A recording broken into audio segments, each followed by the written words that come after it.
நம்மளுடைய இந்த அரசியல் பயணத்தில்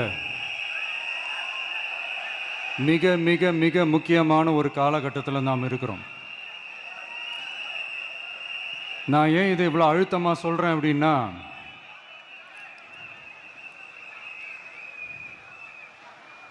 ஏதோ அழுத்தம் இருக்குமோன்னு நினைக்கிறீங்களோ? அழுத்தமா? நமக்கா?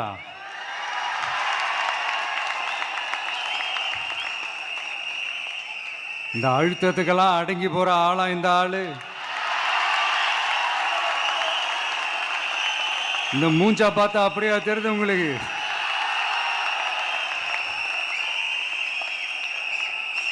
அதனால் அப்படியெல்லாம் நடக்காது.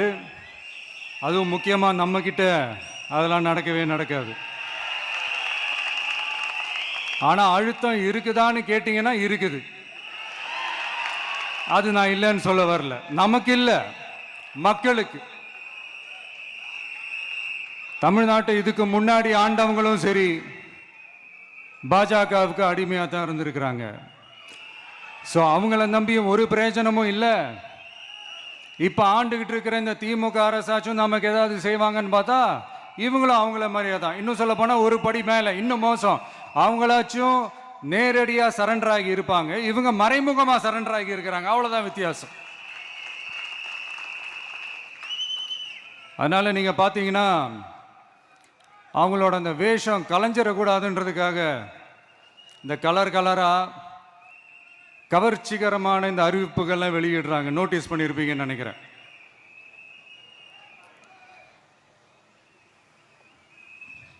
அதனால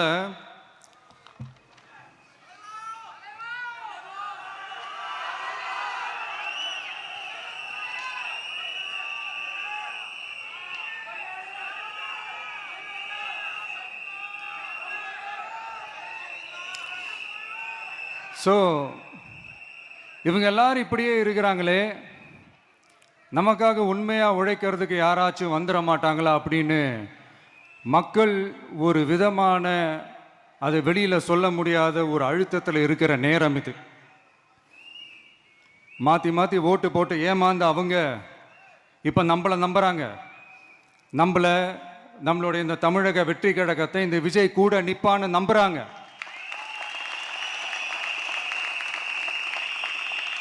நம்மளை நம்புறவங்களுக்காக நாம நம்பிக்கையோடு இருக்கணும்ல. அப்படின்னா இது முக்கியமான மிக மிக மிக முக்கியமான ஒரு காலகட்டம் தானே. அதனால தான் அவ்வளோ அழுத்தமாக நான் சொன்னேன். இந்த தேர்தல், இந்த கூட்டணி, இதெல்லாம் பற்றி நிறைய இந்த ஹேஷியங்கள் ஜோஷியங்கள் எல்லாம் நடந்துக்கிட்டு இருக்கு இல்லையா?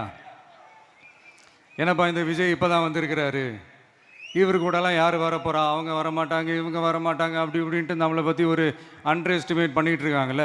அதுனா நமக்கு புதுசாக என்ன? 30 வருஷமாக நம்மளை அண்டர் எஸ்டிமேட் பண்ணிட்டு தான் இருக்கிறாங்க. ஆனால் மக்கள் கரெக்டாக நம்மளை எஸ்டிமேட் பண்ணி ரொம்ப அழகாக, ரொம்ப அக்கறையாக, ரொம்ப தெளிவாக, ரொம்ப தீர்க்கமாக நமக்குன்னு ஒரு இடத்த கொடுத்துருக்குறாங்கல்ல. எப்படி? என் கேரியரின் உச்சமான ஒரு இடத்த கொடுத்துருக்குறாங்கல்ல. அதை இந்த நாடே பார்த்துக்கிட்டு இருக்குல்ல. ஏன் அப்படி எனக்கு அந்த இடத்த கொடுக்கணும்? ஏன்னா இந்த விஜய் நம்ம பிள்ளையாச்சே, நம்ம அண்ணனாச்சே, நம்ம தம்பியாச்சேன்னு சொல்லி அவங்க மனசில் அப்படி தோணுது.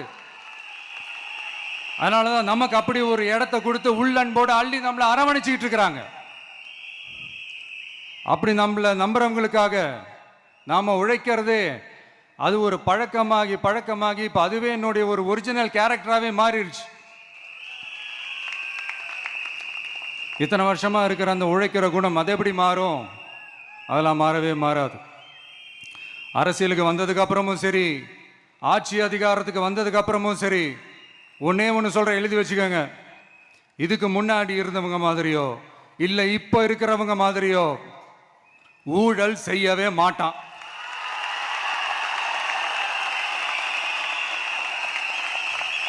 ஒரு பைசா தொட மாட்டான். எனக்கு அது அவசியமே இல்லை. புரிஞ்சுங்களா உங்களுக்கு? எனக்கு அதை தொட வேண்டிய அவசியமே இல்லை.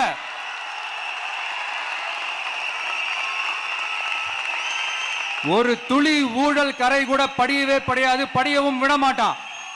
நீங்க கேட்கலாம், இதென்ன சினிமாவா, இதென்ன முதல்வன் படமா, ஒரே நாள் நம்ம இவர் எல்லாத்தையும் கிளீன் பண்ணிடுவாரான்னு நீங்க கேட்கலாம். ஓகே, பிராக்டிகலா அது பாசிபிள் இல்லதான், but it is a process, right? It is a process.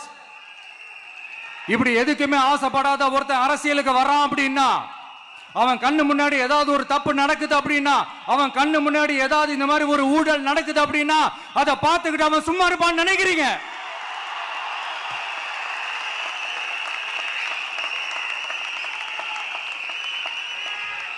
அதனால இந்த தீய சக்தியா இருக்கட்டும், இந்த ஊழல் சக்தியா இருக்கட்டும், ரெண்டு பேரும் தமிழ்நாட்டை ஆண்டவை கூடாது. அப்படிப்பட்ட இந்த கட்சிகளை உண்மையா தில்லா எதிர்க்கிற அந்த கட்ஸும் கெத்தும் நம்ம கிட்ட மட்டும்தான் இருக்கு.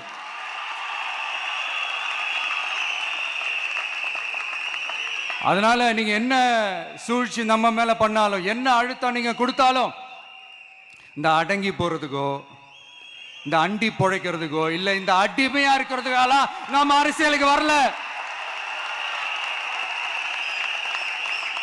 என் மண்ணுக்கும் மக்களுக்கும் யார் என்ன தீங்கு செஞ்சாலும் அதை எதிர்த்து அவங்க கிட்ட இருந்து நம்ம மக்களை பாதுகாக்கிறதுக்காக தான் நம்ம அரசியலுக்கே வந்திருக்கிறோம். அண்ட் முக்கியமா தோழர்களே, மக்களுக்கு என் மேல மட்டும் நம்பிக்கை இருந்தா அது பத்தாது. என் கூட டிராவல் பண்ற என்னோட எல்லா தோழர்கள்கிட்ட அந்த நம்பிக்கை வரணும்.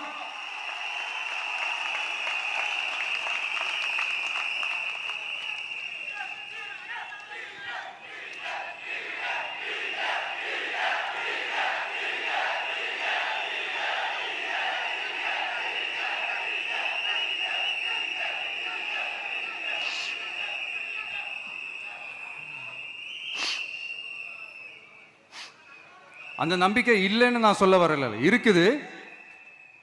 ஆனால் அதை தொடர்ந்து இருக்கிற மாதிரி நீங்க எல்லாம் நடந்துக்கணும். தப்பு பண்ண யாரா இருந்தாலும் தப்பிக்கவே முடியாதுன்ற அந்த ஒரு பயம் இருக்கணும்.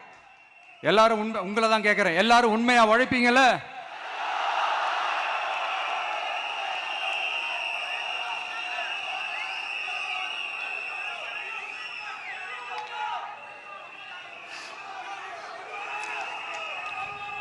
யாருக்காகவும் எதுக்காகவும் நம்மளோட அரசியல்ல காம்ப்ரமைஸ் பண்ணிக்கவே கூடாது, செய்வீங்கல்ல?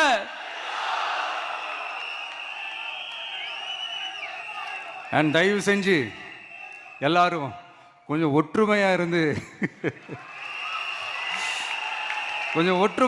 சேர்ந்து உழைச்சி ஜெயிப்பீங்கல்ல? சரி, நமக்காக நம்ம மக்கள் கண்டிப்பா ஓட்டு போட்டு ஜெயிக்க வைப்பாங்க, அதுல எந்த மாற்று கருத்துமே கிடையாது. அப்படி ஜெயிக்கிறதுக்காக நாம் என்ன செய்ய போறோம்? மக்களிடம்னு செல்னு அறிஞர் அண்ணா அவர்கள் சொன்னதை ரொம்ப டீப்பாக சின்சியராக அடாப்ட் பண்ணுறதோட மட்டும் இல்லாமல் நம்மளோட அரசியலில் அதை செயல்படுத்தணும். அதுதான் முக்கியம். ஏன்னா இப்போ அரசியல் இருக்கிறவங்க அண்ணாவை மறந்துட்டாங்க. அண்ணா ஆரம்பித்த கட்சியும் அண்ணாவை மறந்து சுயநலமாக மாதிரி பல வருஷம் ஆச்சு. அண்ணா பேரில் இருக்கிற கட்சியும் அவரை மறந்து பல வருஷம் ஆச்சு. ஆனால் நாம அவரை மறந்துடக்கூடாது. மக்கள்கிட்ட போகணும், மக்களோட மக்களாகவே இருக்கணும், மக்களுக்காகவே இருக்கணும். அதுக்காக நாம் என்ன செய்ய போகிறோம், என்னெல்லாம் செய்ய போகிறோம், அதுக்காக தான் இந்த மீட்டிங். ஆரம்பிக்கலாமா? இந்த ரெண்டு கட்சிகள், ஆண்டு கட்சியா இருக்கட்டும், இப்போ ஆள்ற கட்சியா இருக்கட்டும், அவங்கள பொறுத்த வரைக்கும் பூத்துனா என்ன தெரியும்ல? அவங்கள பொறுத்த வரைக்கும் பூத்துனா கள்ள ஓட்டு போடுற இடம். ஆனா நமக்கு, நம்ம டிவிகேவுக்கு அது ஒரு ஜனநாயக கூடம். அங்க ஜனநாயகம் திருடுறாம நம்ம பார்த்துக்கிறணும். ஒவ்வொரு ஓட்டையும் நம்ம பாதுகாக்கணும். எப்படி பாதுகாக்கிறது? ஒவ்வொரு வீட்டில் இருக்கிற ஒவ்வொரு ஓட்டும் நமக்கு தானே ஃபர்ஸ்ட் கன்ஃபார்ம் பண்ணுங்க. எனக்கு தெரிஞ்சு தமிழ்நாட்டில் ஒரு 2.25 கோடி ரேஷன் கார்டுகள் இருக்கும்னு நினைக்கிறேன். அவங்க எல்லாரும் வேற வேற எந்தெந்த கட்சியில் இருந்தாலும் கட்சி வேறுபாடு எல்லாத்தையும் தாண்டி இந்த விஜய் அவங்க வீட்டில் ஒருத்தனா வாழ்ந்துட்டு இருக்கிறான். அவங்க குடும்பத்தில் ஒருத்தனா பார்த்துக்கிட்டு இருக்கிறாங்க. அதனால இந்த கட்சி கிட்சி எல்லாத்தையும் தாண்டி இந்த விஜய் கூட நிக்கணும்னு முடிவு பண்ணிட்டாங்க. அதனால அப்படி முடிவு பண்ண அவங்கள பாதுகாப்பா பூத்துக்கு கூட்டிட்டு வாங்க. நம்மளோட இந்த விசில் சின்னத்துக்கு ஓட்டு போட வைங்க.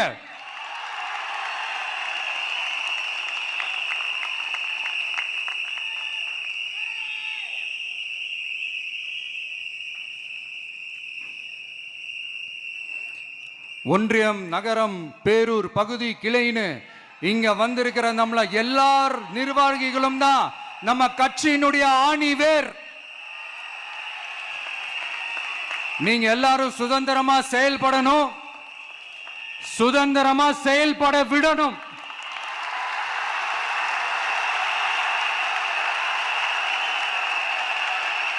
நீங்க ஒவ்வொருத்தரும் எனக்கு முக்கியம்.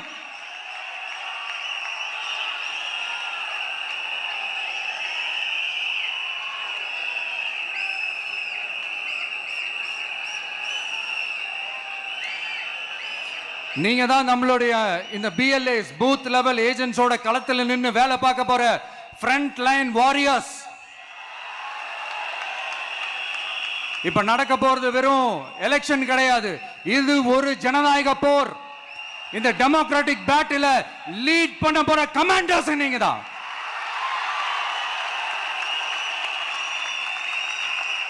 நான் ஏன் இது எவ்வளவு ஸ்ட்ரெஸ் பண்ணி சொல்றேன் அப்படின்னா,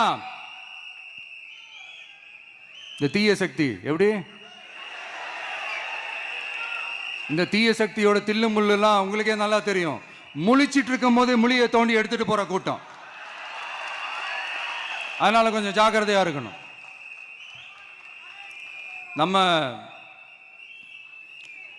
எலெக்ஷனுக்கு இன்னும் 3 மாசம் தான் இருக்குது, அவ்வளவு கூட இல்லைன்னு நினைக்கிறேன். இந்த 3 மாசத்துல நீங்க செய்ய போற அந்த களப்பணியில தான் நம்மளுடைய வெற்றியே இருக்குது. உங்களுக்கு இந்த விஜய் பிடிக்கும்ன்றது உண்மைனா, சத்தியம்னா, உங்களோட உழைப்புல அதை காட்டுங்க.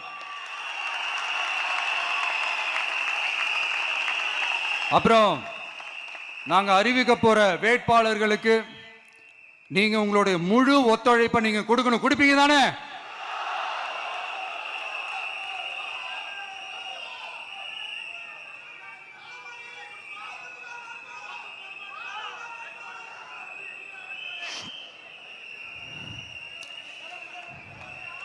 உங்க எல்லாரையும்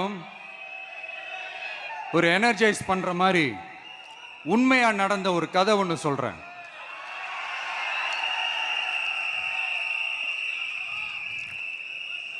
சொந்த நாட்டையே ஒரு கூட்டம் அபகரிக்குது. சொந்த நாட்டிலேயே இருக்க முடியாத அளவுக்கு ஒரு நெருக்கடி ஏற்படுது. ஸோ வேற வழி இல்லாமல் அந்த நாட்டை விட்டே வெளியே போய் வேற ஒரு இடத்துக்கு போய் காடு மலை அப்படி இப்படின்னு சுற்றி மறைஞ்சு வாழ வேண்டிய ஒரு சூழ்நிலை ஏற்படுது. என்னடா இப்படியே ஓடிக்கிட்டு இருக்குமேன்னு சொல்லிட்டு தன்னோட நட்பு சக்திங்க கிட்ட பேசி ஒரு பெரும் படையை திரட்டிக்கிட்டு அதிரடியாக ஒரு போரை நடத்தி அந்த நாட்டையே திருப்ப மீட்டு எடுத்தது யார் தெரியுமா?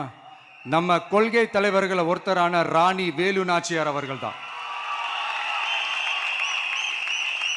அவங்களுக்கு அந்த நட்பு சக்தியா கூட இருந்து உழைச்சது சின்ன மருது, பெரிய மருது, சையது, கார்கின்னு சொல்லிட்டு அந்த 3 பேரும் தான்.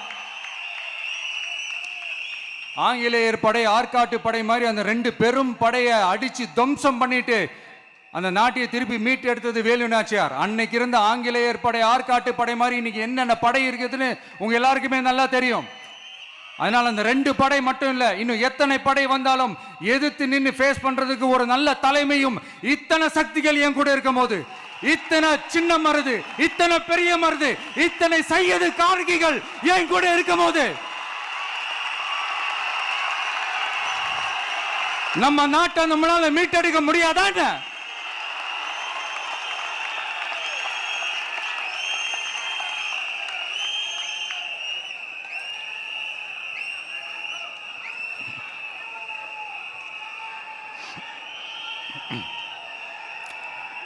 அதுவும் இந்த படை, நம்மளுடைய இந்த டிவிகே படை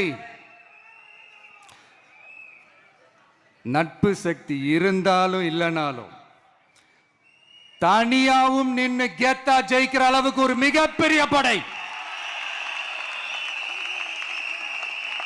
அதுலயும் ரொம்ப முக்கியமா இன்னைக்கு இந்த கூட்டத்துக்கு வரலனாலும் நான் அந்த போர்ல நடந்த அந்த கதை மாதிரி கட்ஸான குயில்கள் நிறைந்த பெண்கள் படையும் நம்மளோட இருக்கிறாங்க. அந்த பெண்கள் படையை பார்த்துதான் அரசியல் அரங்கமே அதிர்ந்து போயிருக்குது. அதனால எல்லாரும் ஒரு நிமிஷம் எனக்காக எந்திரிச்சு நில்லுங்களேன் ப்ளீஸ். நான் சொல்றதை கொஞ்சம் ரிப்பீட் பண்ணுங்க. இந்த 2026 சட்டமன்ற தேர்தல்ல நாம எல்லாரும் உண்மையாக உழைப்போம், சத்தியமாக உழைப்போம், உறுதியாக உழைப்போம், ஒற்றுமையாக உழைப்போம். தேங்க்யூ. Please sit down.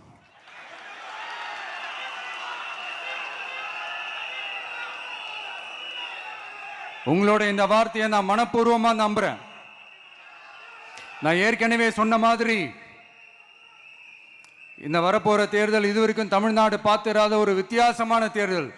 நம்மளுடைய படை வரிசையும் அப்படிதான், ஒரு பவர் பேக்ட் ஃபோர்ஸ். இவ்வளவு நாள் இதை நாம மட்டும்தான் சொல்லிக்கிட்டு இருந்தோம். இப்ப கொஞ்சம் கொஞ்சமா அதை வெளியில சொல்ல ஆரம்பிக்கிறாங்க. என்னடா இந்த விஜய் கூட இருக்கிற ஃபோர்ஸை பார்த்தா சாதாரண ஃபோர்ஸ் மாதிரி தெரியல, மிலிட்ரியோட பெரிய ஃபோர்ஸா இருக்குது, வரப்போற எலெக்ஷனை கணிக்கவே முடியல, அப்படி இப்படின்னு சில குரல்கள்லாம் கேட்க ஆரம்பிக்குது. கணிக்கவே முடியலன்னு அவங்க வேணா சொல்லலாம், ஆனா மக்கள் ஆல்ரெடி கணிச்சு முடிச்சுட்டாங்க. அவங்க மனசை நல்லா புரிஞ்சு வச்சிருக்கிற நமக்கு அது நல்லாவே தெரியும்.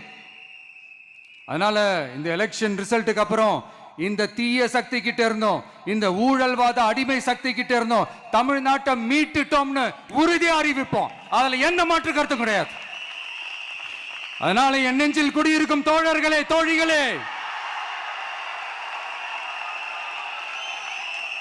உங்களோட நான் இருக்கேன், நம்மளோட நம்ம மக்கள் இருக்கிறாங்க. இதுக்கு மேல என்ன வேணும்? கான்பிடண்டா இருங்க, நல்லதே நடக்கும், வெற்றி நிச்சயம். மீண்டும் சந்திக்கும் வரை நன்றி, வணக்கம். தமிழக வெற்றி கழகத்தின் வெற்றி தலைவர், தர்மத்தாயின் தவ புதல்வன், தலைவரின் பொற்கரங்களால் please sir, please sir.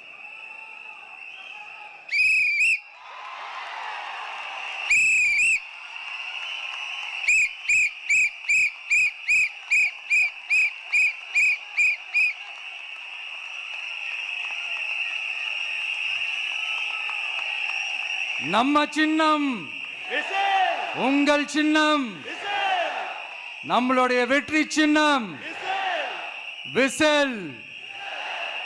Cup முக்கியம் பகிலே.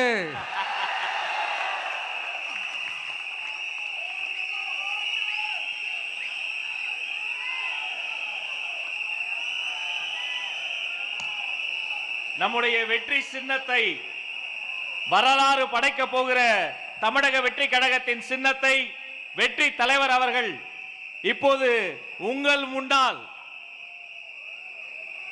இதோ அறிமுகம் செய்கிறார்.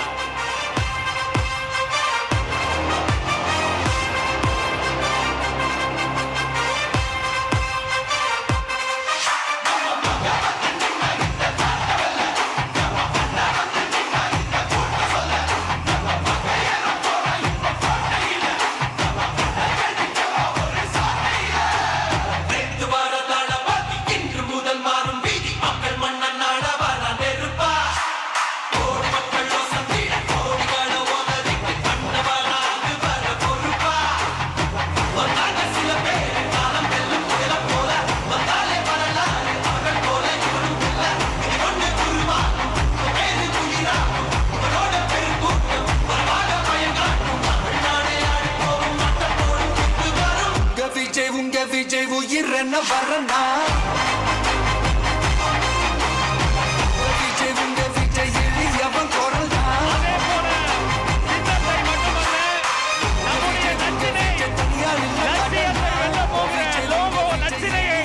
வெற்றி தலைவர் இதோ அறிமுகம் செய்கிறார்.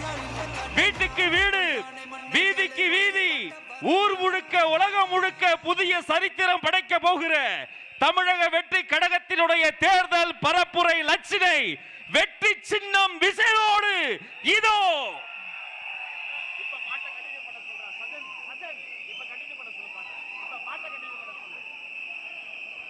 வெற்றி தலைவரின் வெற்றி சின்னம் விசில். உழைக்கும் மக்களின் சின்னம் விசில், பாட்டாளிகளின் சின்னம் விசில், தாய்மார்களின் சின்னம் விசில், தமிழ்நாட்டின் சின்னம் விசில்.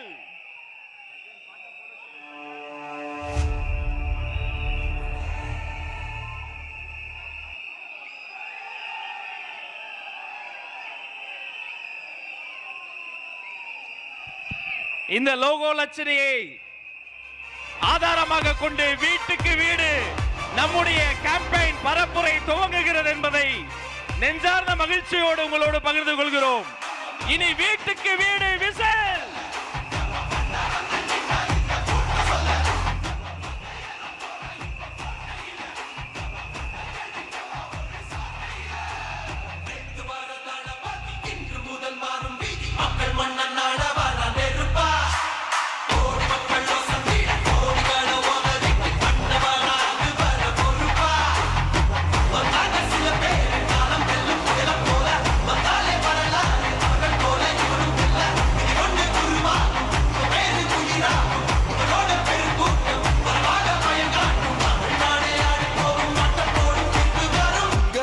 உங்க விஜய் உயிர் என்ன வரனா